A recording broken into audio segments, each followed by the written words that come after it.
I see the Friday feature playlist now has 8.8 million views. That's good, isn't it?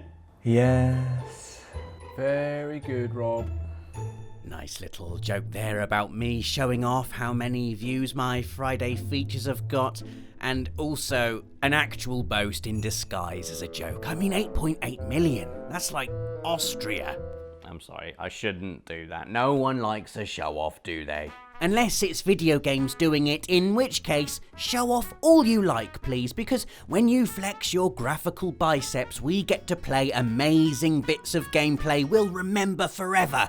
Set pieces so ambitious, so gorgeous, and so beautifully complex, we often wonder how on earth they're even technically possible, as we run through them with incredulous smiles on our disbelieving faces. Here are 7 times Videogames were just showing off, basically, and that is totally fine. I could have filled this video with Uncharted scenes, the bit on the train, the bit on the boat, the bit on the plane, but I've gone for the bit on the Jeep, or Jeeps, from Uncharted 4, arguably the most exhilarating set piece ever committed to disc, or digital download if that's what you've got. And the reason I've plumped for this over, say, falling out the back of a plane and landing in the Rub al Khali desert is because you're in control every step of the way here. Nothing feels scripted. You're not on rails because you're driving the Jeep. There's no specific thing you have to do other than get to the front of the convoy and catch up with Sam, and the game lets you decide how you want to do that. You start off weaving your way through town with Sully in tow, an armoured vehicle with a mounted machine gun hunting you down. Uncharted 4 subtly nudges you forward, giving you back alleys to dive into and shortcuts to take at just the right moment, so it feels like you're the one with hero reflexes and James Bond driving ability, when really it's Naughty Dog's impeccable design letting you think that. Anyway, next thing you know, you're dangling from a rope, being dragged through the mud, shooting bikes one-handed while hauling yourself towards the vehicle in front. Best in-game mud ever. And you're shooting men and punching men and leaping between trucks as they blow up, and then driving a truck again, and guys are leaping at you, and you're controlling this entire thing to give you complete control over something so bombastic, so cinematic, so thrilling. That's just Uncharted 4 going, yeah, that's right, look at me. Well, Uncharted 4, I'm looking and I'm liking.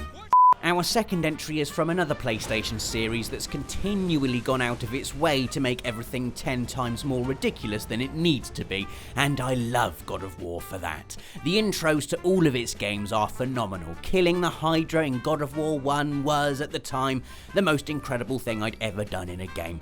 Fighting the Colossus of Rhodes in God of War 2 was, at the time, the most incredible thing I'd ever done in a game. But our second entry goes to the God of War 3 intro and the battle with Daddy of the Sea, Poseidon. Now, this is a pretty epic standoff as it is. You've got Kratos, the man who can kill mountains, versus Poseidon. You know, he's a pretty big deal. If Mount Olympus had a league table, Poseidon would be in the Champions League places. But not only that, the battle takes place on the back of Gaia, a titan who's climbing Mount Olympus itself during an assault on the gods. And then Poseidon's fighting Gaia, and you're on Mount Olympus, and you can see all the other titans and all the other gods.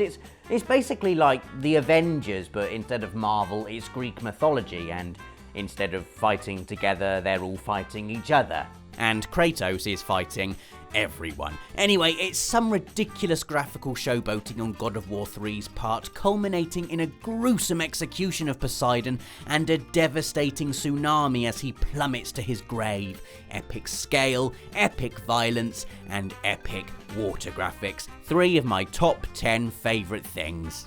Next up, we've got Kaer Morhen from The Witcher 3. That's right, no set piece. Nothing exciting happens here, except for, that pivotal battle with all the characters halfway through. But whatever, I'm talking not just about the Witcher stronghold, but the surrounding countryside. CD Projekt Red simply didn't need to make it. They've got Velen and Novigrad and the Skellig Isles, and obviously Toussaint now as well. That's where the game takes place, and that's all beautiful and huge and brilliant enough. But none of those places allowed them to do big old high fantasy mountains, lakes and forests. And I guess they just wanted to do big old high fantasy mountains, lakes and forests. The open world country surrounding Kaer Morhen is The Witcher 3 showing off. It looks ridiculous, absolutely ridiculous, like taking a stroll through Tolkien's prose. The lakes, the mountains, the castle thrusting towards the heavens, the soundtrack as you pass through, bathed in its beauty. We get it, The Witcher 3. You're good at doing open world high fantasy landscapes. And let's not forget that bit towards the end of the main story where, mild spoilers, you slip into a few alternate universes for a while. CD Projekt blatantly included that bit so they could show off how good they are at everything. Stupid, incredibly talented, hardworking studio. God. Next up, we've got that iconic opening from BioShock Infinite, which you know is the game showing off when the weather is all wet, dark and crappy down below, and then as soon as you get above the clouds, it's like everyone's picture of heaven. Even the little voiceover, Hallelujah, lets you know that the game knows it looks good. You know that capsule that shot you up here in 10 seconds flat? Well, it's going really slowly now, so you may as well just look out the window. Go on, there's nothing else to do. More sun, put in more sun. More sun, damn it, yes. And the piano music. Make everything slow. Ah, yes, I'm really good, aren't I? Yes, BioShock Infinite, you are. Much like the reveal of Rapture in the original BioShock, you know how to make us want to explore the heck out of a place. To make something both beautiful and sinister. And then there's the bit with the sky rails and the big robot bird and the collapsing angel tower. And yes, alright, BioShock Infinite, not every game can be you. Don't rub it in. I know I have a problem, okay? I start a game, I immediately run to the nearest body of water to check the water graphics. I know it's a problem, it makes me unplay games. And it's why I really love entry number 5. Because Assassin's Creed 4 Black Flag held me tight against its watery bosom and said, Rob, no longer will you have to feel weird about your strange little infatuation with water physics, because we're going to fill your eyes with them. They're going to be 75% of the game, just like real water is 75% of the earth. We've made an ocean, for goodness sake, and look how good it is. There's a specific bit where Assassin's Creed 4 shows off exactly what its ocean tech is capable of, and it happens when Edward Kenway commandeers the Jackdaw and makes his escape with a ragtag crew of pirates he's just freed from captivity. You've got enemy ships on your tail and you run straight into a storm. The ocean is alive, it rolls, the Jackdaw rolls with it, pitching and creaking and making you feel so wonderfully seasick. It's so realistic. And just when you're thinking, wow, these are the best water graphics and water physics I've ever seen in a game, Assassin's Creed 4 throws a rogue wave at you. Ooh, yes, the intimidating swell, the all-consuming wall of water bearing down on you, and you crash through it straight into a sea of water spouts and more rogue waves. Oh, it's so beautiful, so watery, and then, as quick as it appears, it subsides, and everything is calm and turquoise, and like a honeymoon brochure. Oh, Assassin's Creed 4, just stop it.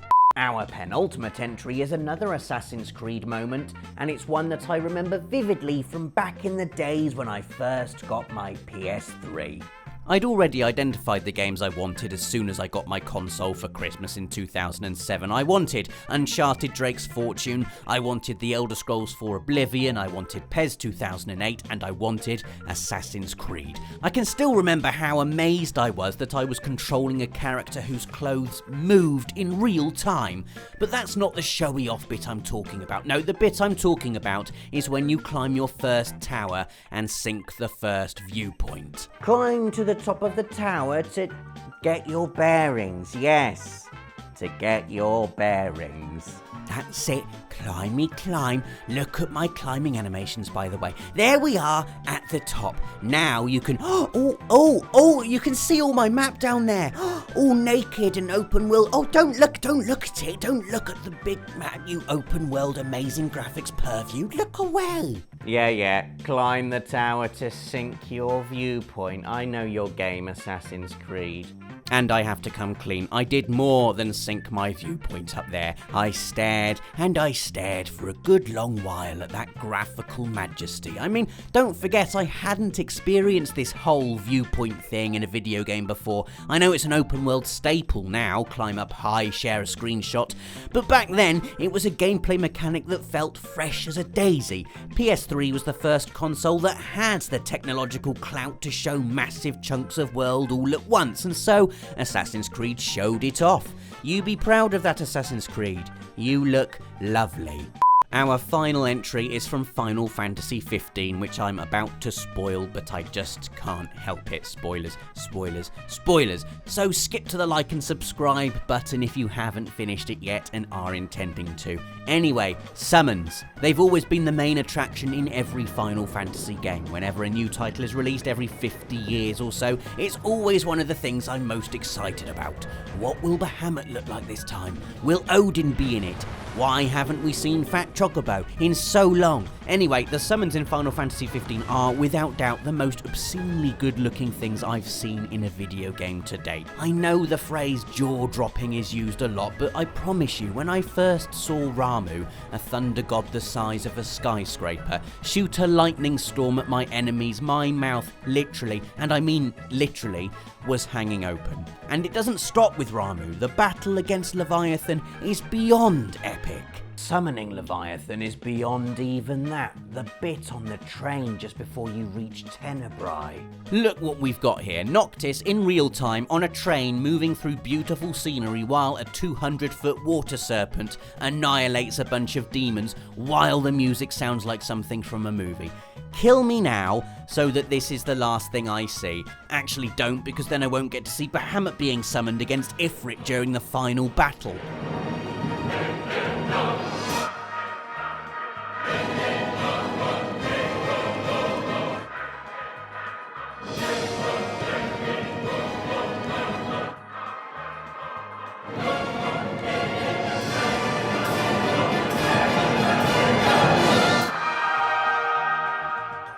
I don't even care that Bahamut isn't a dragon anymore and that he isn't doing Mega Flare. It's fine. Look at that. Look at it. Now kill me, and then like the video and tell us in the comments if there are any other moments we've missed where games have been right show-offs. Then watch another video by hitting one of the links on screen, and join us again next week for another Friday feature. Thanks for possibly being playlist viewer number 9 million. See you next week.